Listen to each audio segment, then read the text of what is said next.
Hello guys, good morning. So in this video po is pag-uusapan po natin itong napaka-exciting na ilalabas ng Navacoin Utility. This month of May, ito po yung play to earn kung saan pwede ka pong kumita ng totoong pera sa paglalaro po ng online games. So ito po yung Nava Heroes. So ito po yung Nava Heroes guys. Ang kailangan nyo lang naman po dito is kumuha po kayo ng kahit anong level po sa Nava Y. And then magbili ka po ng NFT heroes nyo po dito sa Play to earn natin na Nava Heroes. Okay? So maaari ka pong mamili dito itong droid. Ayan, merong mage, merong warrior. Ayan, and meron din po itong priest or yung warrior or yung tank. Okay? So ito po yung itsura ng ng ating Nava Heroes. Ayan, so bubuo ka ng team and then maghahunt ka po ng mga boss and then mag-loot ka po ng items. Ayan, kagaya po niyan. And then meron din po itong endgame token. Ito po yung Nava Gold. So ito po yung ginagamit natin na currency sa loob ng game. Sa loob ng game lang po ito magagamit po guys. So para makapag-purchase ka ng Nava Gold, kailangan mo lang po ng Nava Coin. So i-convert lang po yun into Nava Gold para magamit nyo po dito sa loob ng game. Yan. Heroes, battle Nava Heroes, battle for So Nava ayan po siya Gold is guys. coming soon. Maghahanda po tayo ng mga boss sa loob ng game. Okay, so let's proceed sa game mechanics nito. So ito po yung nakuha kong game mechanics dito sa Nava Heroes. So we are building an exciting party-based RPG that combines classic JRPG mechanics and real-time social interaction. Okay? So meron din po itong social hub. So where pwede ka pong magkipag-chat sa ibang players, mag-trade ng mga items na makukuha mo, or mag-form ng party sa ibang players para mag-hunt ng mga dungeon boss. Okay? And meron din tong tactical battles. Maaari ka pong makipag-PVP sa ibang sa ibang players or sa mga monster. Okay. And meron itong 5 unique classes na pwede mong pagpilian kung ano yung gagamitin mo. So bibilhin mo po ito. Isa po itong NFT heroes, so transferable. Kung gusto mo nang mag-quit sa game, so maaari mong ibenta yung heroes mo sa ibang tao sa ating marketplace. Okay, so pwede ka pong mamili dito. Pwedeng warrior, tank, yung gusto mong gamitin. So ito po yung unstoppable raids and protection for allies. Siguro ito po yung matigas na hero na pwedeng gamitin doon sa dungeon boss. And then meron ditong mage, rogue. So fast combo itong rogue attacks and deadly poisons para siyang assassin. And ito namang mage is more on damage siya. More on magical charge, more on magic. Okay, so meron din itong priest. So ang priest pala dito is healer. So maaari siyang mag-cast ng mga shields and mag-instant healing sa other what I mean sa yung team, sa other players. And meron din itong droid, isa din po pala itong healer na yung pag-heal niya is gradual. So unti-unting babalik tutubo yung yung health ng iyong team. So magkaiba sila ng priest kasi yung priest is pag-cast mo ng spell, so instant heal agad, pero yung droid is gradual yung health restoration. Okay? Okay, so every floor pala dito, every floor na pag magbo-boss hunting kayo, so every floor is a battle against monster and a unique boss. So the higher you climb, the more valuable rewards po yung makukuha natin sa loob ng game. So how do we earn dito? So maaari po dito sa loot and crafting profession. So gaya nga ng sabi ko, Pag mag-hunt ka po ng mga monster, meron po yung mga idadrop na items. So, pwede po natin yun i-loot or kuhanin. So, pwedeng farm weapons yung makuha natin, rings, and other materials like mga gems. So, from bosses po yan makukuha. Once nag-hunt po tayo ng boss sa dungeon. So, meron tayong malulot. Ang pwede po natin yan ibinta or palakasin, i-upgrade natin para mas mahal po natin mabibinta. Okay?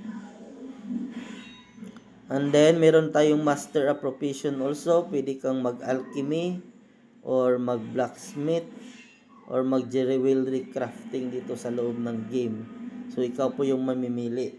Kung alchemy yung pinili mo na profession, so, pwede ka pong gumawa ng mga gem creation na magagamit siguro sa sa pag-upgrade sa iyong mga items, or blacksmithing yung ginamit mo, so maaari ka pong mag weapon upgrades kung merong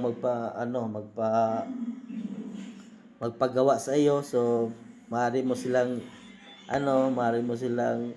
kolektahan ng bayad. Okay, siguro ganun yung mechanic sa loob ng game. So, malalaman natin once it start. Okay? So, jewelry crafting. Maaari din itong mag-craft ng mga rings, mga necklace siguro, na mag-a-additional ng mga attributes like na siguro mag-add ng defense, magic attack, or healing sa iyong hero. So marami po talaga mga ways dito sa loob ng games guys na pwede nating gamitin para kumita. Okay? So meron din ditong sinasabi na create a legendary items with level 160 plus and sell them. So yan, kung ganyan yung makikreate mo na item, hindi masisil mo po talaga yan na sobrang mahal. Okay? So, trading, retail market. List rare gems and gear for sale to other players with on-chain payment. Wow. So, napakaganda guys, oh. Kasi pwede kang mag-list ng mga rare gems or mga items, mga gear para ibenta sa ibang players with on-chain payments. So, napakaganda po talaga ng Nava Heroes. And, meron din itong direct trade. Exchange to gold and items directly into the hub soon. So, grabe talaga yung opportunity dito sa Nava Heroes.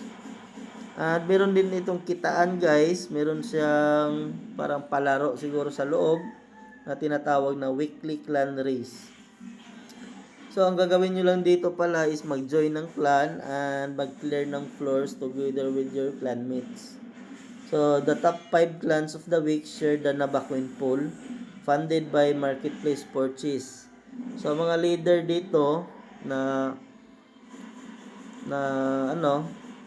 mga leader dito is makaka-receive ng 2% to 15% of the pool directly to their wallet. Okay? So, clan rank 6 to 10, meron silang additional gold rewards. So, depende din pala talaga sa clan. Kung mas malakas na clan yung na-joinan nyo, so meron siyang additional na generous gold reward. And also, meron pala itong referral bonus, oh. So, level 1 and level 2 na referral bonus. So, para sa akin, ito na siguro yung mga nag-register sa Navaway. And then, kung naglaro sila dito sa Nava Heroes, meron kang kikitain na 10% sa first, sa direct referral mo. And then, kung yung direct referral mo doon sa Navaway is nakapag-invite at naglaro dito sa Nava Heroes, meron ka ulit na kikitain na 10%. Siguro, yung dito, yung scheme ng referral bonus, let's say for example,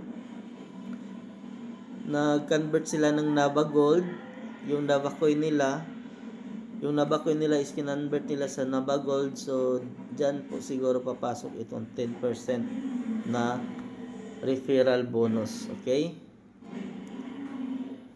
Wallet-based access, full ownership of your asset and transparent reward payout, solo entry. So yan po. So yan lang po yung mga yung mechanics na nakuha ko sa Nava Heroes, and then magkakaroon pa tayo ng mga more on videos about this once nag-start na itong Nava Heroes. Okay? So napakagandang opportunity nito, team. Kung hindi niyo po na itatanong, last 2021 yung kasagsagan ng Axie Infinity, marami po talagang kumita doon ng mga Pinoy and mga foreigner dahil sa paglalaro ng Axie Infinity Play to Earn. Okay? So meron ako nakikita doon na isang teenager yun nakapagpagawa ng yung sariling bahay at lupa dahil sa paglalaro niya sa Axie Infinity. So ganyan po kalaki yung potential income sa Play to Earn once nilaro natin and then pinalakas natin na ang ating heroes na ginamit, and then nakapag tayo ng mga items na mga rare. Okay? So, ayun lang po. Kung meron pa tayong mga tanong about dito sa Nava Heroes, maaari po kayong mag-message to us or mag-join sa aming group chat sa Messenger or sa aming Telegram. So, check nyo lang po yung comment nasa below po ng video na ito sa YouTube po. So, click nyo lang click nyo lang yung link and then message nyo lang po kami doon.